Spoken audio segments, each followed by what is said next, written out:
एकीकडे शांततेच्या गोष्टी, दुसरीकडे युद्धाची तयारी. अमेरिका आणि इराणमध्ये नेमकं चाललं काय?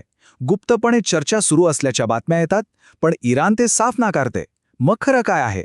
चला तर मग होर्मोझच्या सामुद्रधुनीतील या गुंतागुंतीच्या संकटाचा जरा जवळून आढावा घेऊया. तर मग ह्या सगळ्या गोंधळाचं मूळ आहे कुठे? ते आहे दोन्ही देशांकडून येणाऱ्या विधानांमध्ये. म्हणजे ही विधानं इतकी परस्पर विरोधी आहेत की नक्की काय चाललंय हेच कळायला मार्ग नाहीये. एकीकडे राजकारण, दुसरीकडे प्रचार, आणि यामुळेच सगळं प्रकरण आणखी गुंतागुंतीचं बनलंय. हे बघा, हाच तो गोंधळ आहे. अमेरिका म्हणते ते आमच्याशी बोलतायत, त्यांना करार करायचा आहे. आणि इराण काय म्हणतं? छे, अमेरिकेशी आमची कोणतीही बोलणी किंवा संवाद झालेला नाही. आता बघा, दोन्ही टोकं किती वेगळी आहेत आणि ह्याच गोंधळामुळे हा संघर्ष जास्तच धोकादायक बनतोय. बरं, अमेरिकेची बाजू काय म्हणते? राष्ट्राध्यक्ष ट्रम्प यांचं म्हणणं तर असं आहे की इराणचे नेते घाबरले आहेत. त्यांना त्यांच्याच लोकांची भीती वाटतेय की ते त्यांना मारून टाकतील, म्हणून ते कबूल करत नाहीत. म्हणजे सरळ सरळ इराणच्या सरकारवर दबाव टाकण्याचा हा प्रयत्न आहे. त्यांना त्यांच्याच देशात कमजोर दाखवण्याचा हा एक डावपेच आहे, जेणेकरून चर्चेत अमेरिकेचं वजन वाढेल. आता इराणची बाजू आहे का? ते म्हणतात, अहो, ही काही अधिकृत चर्चाबिर्चा नाहीये, हे तर फक्त आमच्या मित्रांमार्फत संदेशांची देवाणघेवाण सुरू आहे. म्हणजे बघा, चर्चा हा शब्द मुद्दाम टाळला जातोय. का? कारण त्यांना त्यांच्या कट्टर समर्थकांना दाखवायचं आहे की आम्ही अमेरिकेसमोर अजिबात झुकलेलो नाही, भलेही पडद्याआड काहीतरी सुरू असेल. ठीक आहे, ही शब्दांची लढाई तर सुरूच आहे, पण हा मुद्दा फक्त बोलण्यापुरता मर्यादित नाहीये. या सगळ्याच्या केंद्रस्थानी एक अशी जागा आहे जिथे संपूर्ण जगाच्या अर्थव्यवस्थेची नाडी आहे. आणि ती जागा म्हणजे होर्मुझची सामुद्रधुनी. खरं तर ही जगाच्या अर्थव्यवस्थेची मुख्य धमनी आहे असं म्हटलं तरी चालेल. मध्यपूर्वेतून निघणारं सगळं तेल याच मार्गाने जगभर पोचतं. त्यामुळे इथे जर काही खुट्ट झालं तर त्याचे हादरे अख्ख्या जगाला बसतात. आता विचार करा, जगभरात समुद्रातून जेवढं तेल जातं त्यातला तब्बल 5वा हिस्सा म्हणजे 20% तेल फक्त या एका छोट्याशा मार्गातून जातंय. म्हणजे विचार करा, ही जागा किती महत्वाची आणि तितकीच संवेदनशील आहे. जगाच्या ऊर्जेची किल्लीच आहे जणू ही. आणि झाले काय की याच महत्वाच्या मार्गावर एक प्रकारे नाकाबंदी झाली आहे. लष्करी तणाव इतका वाढलाय की खूप कमी जहाजांना इथून जायची परवानगी आहे. अनेक कंपन्यांनी तर धोका पत्करून इकडे येणंच बंद केलंय. याचा परिणाम संपूर्ण जगाची सप्लाय चेन विस्कळीत झालीये.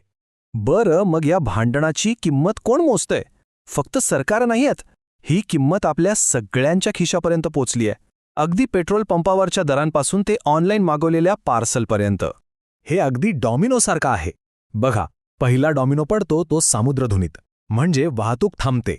त्यामुळे तेलाचा पुरवठा कमी होतो आणि पेट्रोल डिझेलचे भाव वाढतात. मग वाहतूक करणाऱ्या कंपन्या आपला वाढलेला खर्च, म्हणजे तो धोका पत्करण्याचा खर्च, मालावर लावतात. आणि शेवटचा डॉमिनो, तो म्हणजे आपण सगळे. कारण शेवटी ह्या सगळ्याचा भार ग्राहकांवरच येतो आणि वस्तू महाग होतात. याचंच एक ताजं उदाहरण बघायचं झालं तर अमेरिकेच्या पोस्टल सर्व्हिसने आंतरराष्ट्रीय पार्सलवर तब्बल 8% सरचार्ज लावला आहे. आता 8% ऐकायला कमी वाटतील, पण आंतरराष्ट्रीय व्यापारात हा खूप मोठा आकडा आहे. याचा सरळ अर्थ आहे की बाहेरून येणारी प्रत्येक गोष्ट महाग झालीये, मग ते एखादं छोटंसं पुस्तक असो किंवा मोठी मशिनरी. पण मग प्रश्न पडतो की ही कोंडी फुटत का नाहीये? याचं कारण आहे दोन्ही बाजूंच्या मागण्या. त्या अशा आहेत की कुठेतरी तडजोड करणं जवळपास अशक्य होऊन बसलंय. हे बघा, तिन्ही बाजू काय म्हणतात. अमेरिकेला हवंय की इराणने आपला अणुकार्यक्रम पूर्णपणे बंद करावा. दुसरीकडे इराण म्हणतंय की आमच्यावरची निर्बंध काढा आणि होर्मुझ सामुद्रधुनीवर आमचा हक्क मान्य करा. आणि तिसरीकडे आहे इस्रायल. त्यांना तर इराणची लष्करी ताकदच पूर्णपणे संपवून टाकायची आहे. आता या तिन्ही मागण्या एकत्र बघा, कुठे मेळ बसतोय का? नाही ना. म्हणूनच तर चर्चेच्या फेऱ्या फिसकटत आहे. आणि जेव्हा बोलणी फिसकटते तेव्हा शब्दांची जागा शस्त्र घेतात. आता परिस्थिती जमिनीवर काय आहे ते पाहूया. अमेरिकेने एक मोठी खेळी केली आहे. त्यांनी आपली 82वी एअरबॉर्न डिव्हिजन तिथे पाठवली आहे. ही काही साधीसुधी तुकडी नाही, ही रॅपिड रिस्पॉन्स फोर्स आहे. म्हणजे कुठल्याही क्षणी कुठेही कारवाईसाठी तयार. याचा अर्थ स्पष्ट आहे, अमेरिका आता फक्त संदेश देत नाहीये, तर प्रत्यक्ष जमिनीवर कारवाईची शक्यताही प्रचंड वाढलीये. आणि त्यामुळेच संपूर्ण प्रदेशावर तणावाचं सावट आहे. आणि हल्ल्यांचं सत्र सुरूच आहे. इराण इस्रायलवर मिसाईल डागतंय, तर इस्रायल इराणचे मिसाईल बनवणारे कारखाने आणि त्यांचे तळ उद्ध्वस्त करतंय. या सगळ्यात सामान्य लोकांचे जीव जात आहेत. जसं आपण अबुधाबीमध्ये पाहिलं, हे एक दुष्टचक्र बनलंय. एका हल्ल्याला दुसऱ्या हल्ल्याने उत्तर दिलं जातंय आणि हे प्रकरण हाताबाहेर जाण्याचा धोका वाढत चाललाय. जर अमेरिकेने जमिनीवरून हल्ला केला तर त्यांचं मुख्य लक्ष काय असेल? शक्यता आहे की ते असेल इराणचं खार्ग बेट. हे बेट म्हणजे इराणच्या तेल निर्यातीचं केंद्र आहे. यावर हल्ला करणं म्हणजे इराणच्या आर्थिक नाडीवरच घाव घालण्यासारखं आहे. या एका हल्ल्याने इराणची अर्थव्यवस्था कोलमडू शकते. या सगळ्याला आता चौथा आठवडा उलटून गेलाय, पण परिस्थिती निवळण्याऐवजी उलट जास्तच चिघळत चाललीये. दूरपर्यंत तणाव कमी होण्याची कोणतीही चिन्ह नाहीत. तर मग शेवटचा प्रश्न हाच उरतो. बोलणी तर थांबलीये आणि लष्करी हल्ले वाढत चाललेत. मग हे दुष्टचक्र थांबवणार कसं? जेव्हा प्रत्येकजण फक्त जिंकण्याच्या मागे लागलेला असतो, तेव्हा शांततेसाठी जागा उरते तरी कुठे?